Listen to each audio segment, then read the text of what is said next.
One interesting case, John Patterson. He was a telecommunications engineer in Sydney, Australia. Very brilliant man. For 20 years, John tested Telstra digital systems. Over the time, he realised the dangers of electromagnetic radiation. It disrupts the bioelectric system of your body, which is really your brain, your nervous system, how your muscles talk. And he tried warning of these effects through different agencies, through his company. Got all the test gear out and measured it and drew up a report, and I was immediately removed from service. Finally, in 2007, he took matters into his own hand. He commandeered a used British Army tank and went and destroyed 6 cell phone towers in Sydney, Australia, because he wanted to stop this. He was trying to make a point.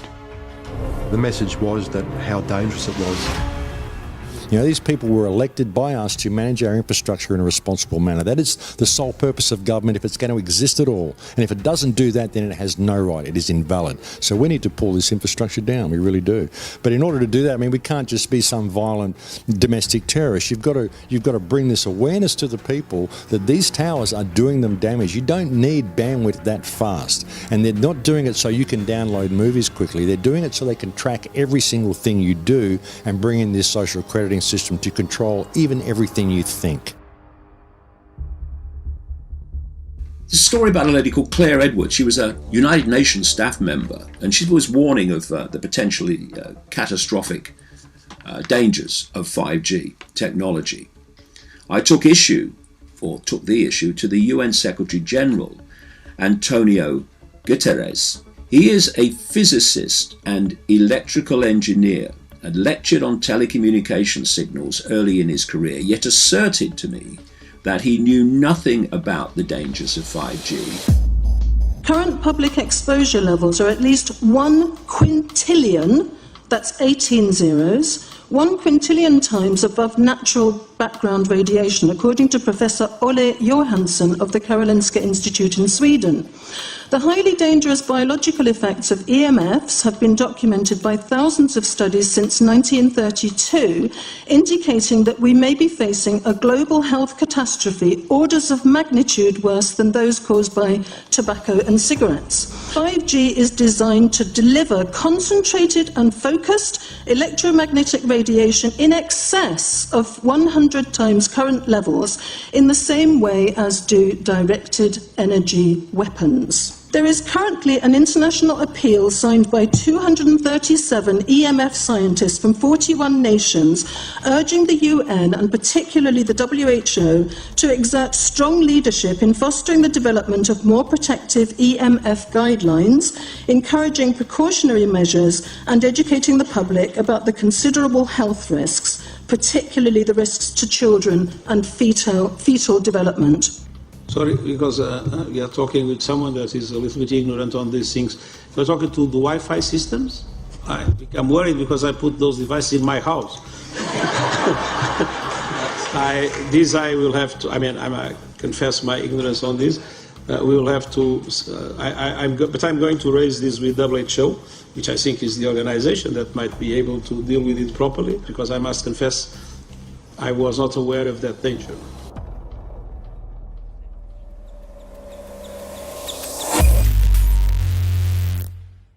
In 1996, when the Telecommunications Act was passed, in it was a provision essentially that kept local officials from addressing health issue concerns when approving or not approving a cell tower. So that's correct.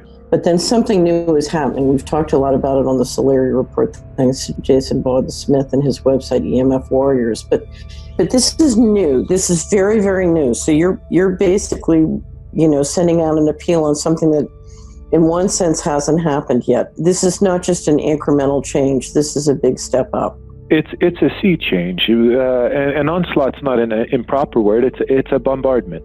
So instead of a cell tower 1 mile or 2 miles from you and you still have cell phone service, we're going to have antennas every block, and some poor soul is going to have one mounted to a utility pole maybe less than 20 meters from their home.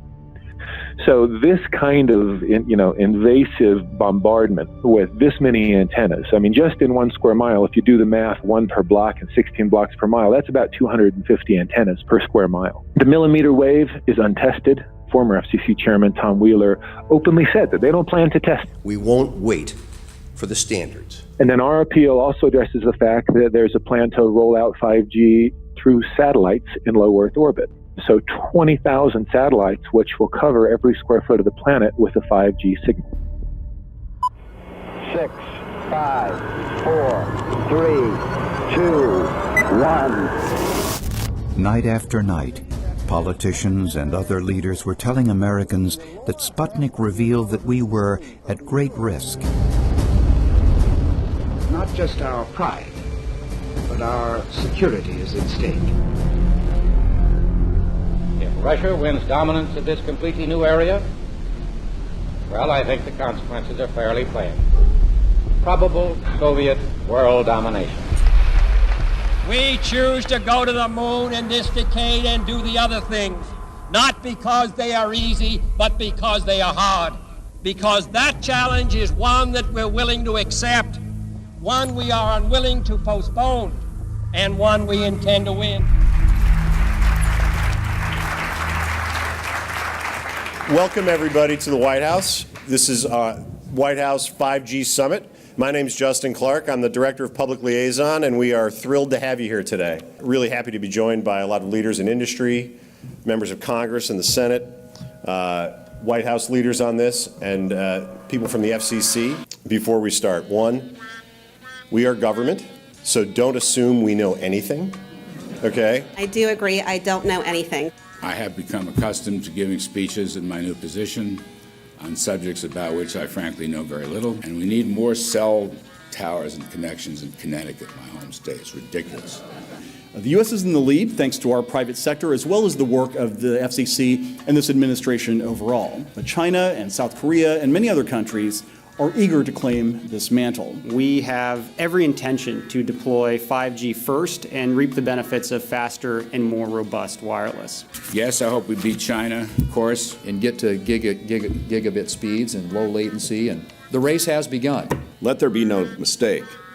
The race to 5G is a sprint. Winning the global race to 5G, it's a national priority. We must bear in mind the national security implications of winning the race on 5G. Today we're talking about the importance of being first in 5G, continued commitment to putting America first in the race to 5G. We're calling it America First, 5G First. Well, our strategy is called the 5G Fast Plan, a plan to facilitate America's superiority in 5G technology. Connected devices for health applications, which I love, has the capacity to make people healthier, as I understand it, a lot of medical applications. The industry is not asking the government for money to build 5G networks. They're asking us to cut the red tape that surrounds infrastructure deployment. We cannot let today's red tape strangle the 5G future. The red tape slows and sometimes stops the building of densified network facilities necessary for 5G. As we continue our efforts to keep government out of the way so that America can continue its leadership for America to win the race to 5G. One path is the government regulatory path. The other path is the private enterprise free market. Gales of creative destruction, Schumpeter path. You ever heard that? Gales of creative destruction? It just means let it rip. The new replaces the old. With 5G, we're on the cusp of another era of American innovation. It means an even more connected world for everyone around us, unlocking the potential of the Internet of Things to become safer, healthier, and more sustainable for our future. You know, sometimes, look, we all believe in the 10th Amendment, but sometimes you have to override it.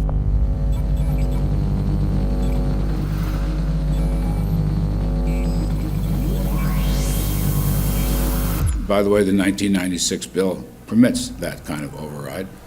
We're not here to be completely heavy-handed, but sometimes you got to do what you got to do. And some of these states or cities that don't want to cooperate want to shake us down. We can't allow obstacles and barriers to stop this movement. That's all.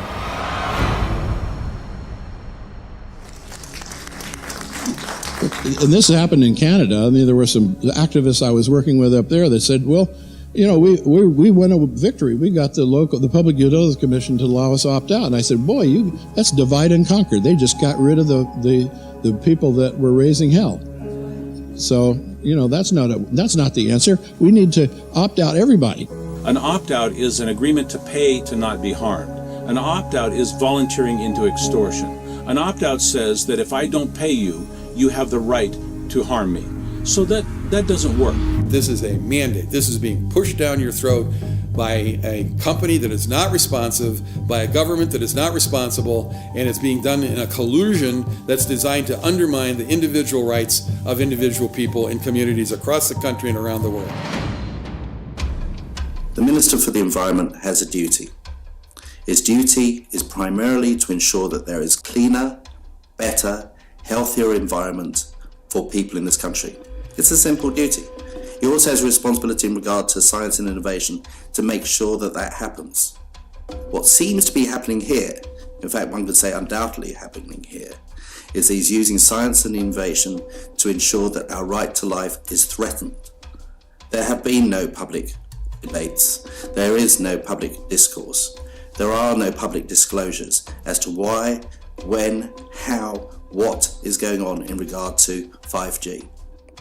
That by itself is a breach of ministerial responsibility, and one which we really should look at in terms of a private prosecution against the ministers who have failed to protect our right to life.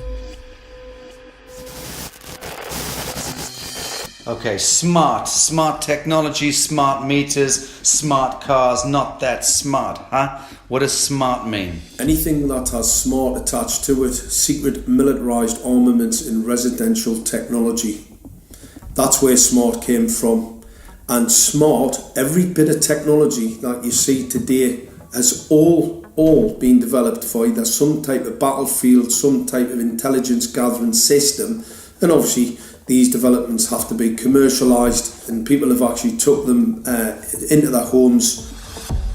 The definition of a smart grid is a wireless system that will fundamentally turn every single appliance in your home into the equivalent of a transmitting cell phone. That's every computer, every television, every furnace, every air conditioner, every coffee machine, every printer, every single appliance that you have in your house will eventually, in a smart grid, have an antenna that's embedded into it that will transmit your usage data to a smart meter on the outside of your home that will then transmit your usage data to another tower receiving that usage signal that will then go to the utility company for supposedly billing purposes.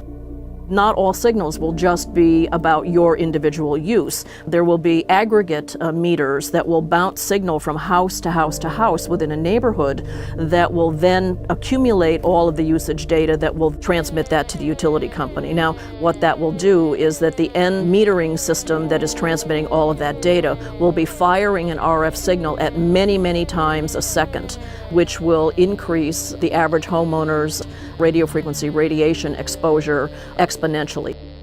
This picture shows some aphids on the leaf of an orange tree shortly after radar equipment was installed at a nearby airport a number of years ago. I noticed that every few seconds, all the aphids would tense up in unison and do sort of a little dance, as you see in the picture.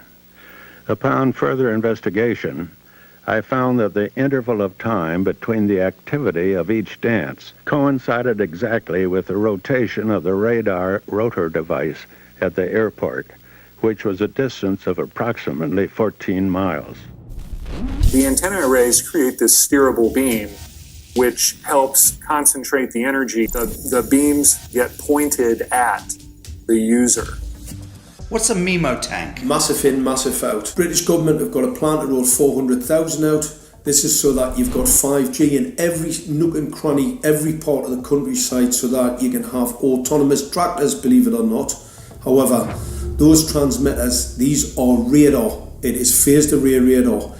Though that radar signal sweeping the countryside will kill every pollinator, every biological structure, it will sterilise livestock, it will kill the ground, consequently land won't have a value, obviously farmers will die, the community will be under attack. The community will be under attack. If we can't produce food, if we kill all the pollinators, we're in serious trouble. The takeaway is that 5G, the $1 trillion rollout of 5G by our friendly local government, is definitely a weapons system masquerading as a modern efficiency technology. It most certainly is. And what I put it down to, it's economic terrorism. There is no value, nil, in killing off your population, in destroying your ability to grow food, to kill all your pollinators. They may have a nice financial number on a piece of paper, but in reality, dementia, diabetes, all the things that are currently crippling the NHS, a burden on the country, illness, mental health issues, the focus of that cause can be identified and has been identified in the science. The science is proven. The epidemiological data that we're seeing on the street is now substantiating that science. The DNA inside you, the mitochondrial DNA, you can trace unchanged to your mother, her mother, her mother, right the way back to the beginning of the human race in Africa, the Stone Age. It is unchanged, the mitochondria, and that is being unchanged in your children, which means if you damage it, your child could be genetically damaged, then her child, and her child, and her child, forever.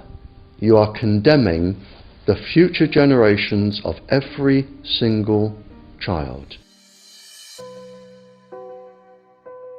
There is, however, a light at the end of the tunnel, or there is some ray of hope. Thanks to the principles of biological quantum entanglement that we have learned how to exploit in the field of biology and medicine, now we can transfer the information from the microbial DNA to the human DNA. And in so doing, we can train, so to speak, the microbes to withstand whatever extreme condition they are exposed to, including this new technology. And then we can train them to transfer this resilience of theirs to our DNA. So let's say that there are good reasons to be worried about the introduction of these new technologies, but fortunately, since the knowledge in the field of quantum biology, in the field of microbiome medicine is advancing as fast as potentially harmful technology, then we can exploit this knowledge to protect ourselves from any real potential or perceived danger from these new technologies.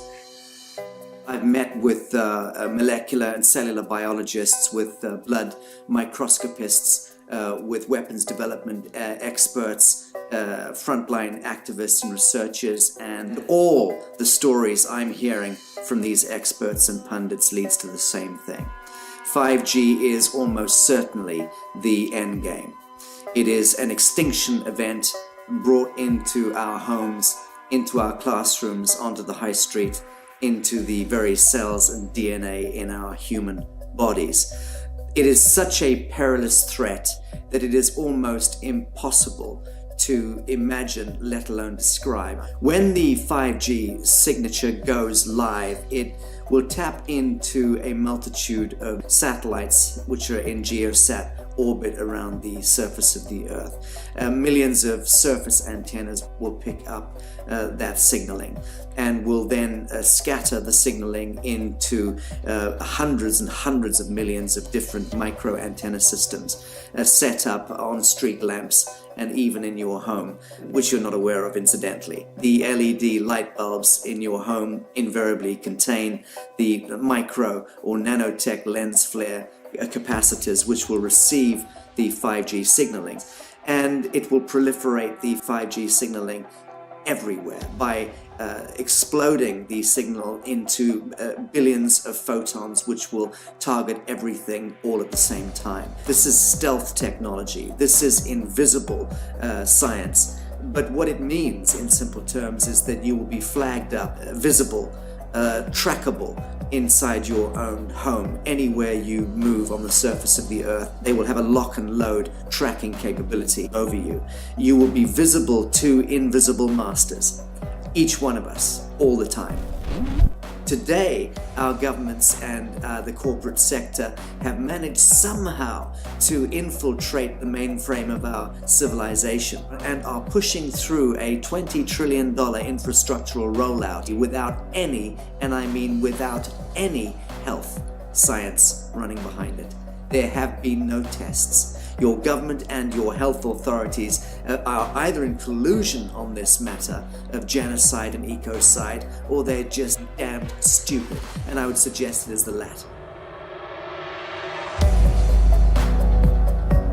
Shame on the technologists and the electricians who are furthering this technology in our homes, in our offices, in our streets. Shame on the legislators and the parliamentarians and the troglodytes and bureaucrats that proliferate our society today. Shame on that echelon for putting their signatures to contracts which allow the fast tracking of this technology into our homes and onto our high streets. Shame on the parliamentarians and international leadership whose wet ink signatures and seals of office are sanctioning and permissioning the rollout of something which is arguably the greatest threat to humankind. Shame on each one of us who now fail to get up out of our homes, walk out of our front doors, and challenge every so-called authority who dares to violate our bodies, our homes, and our future generations.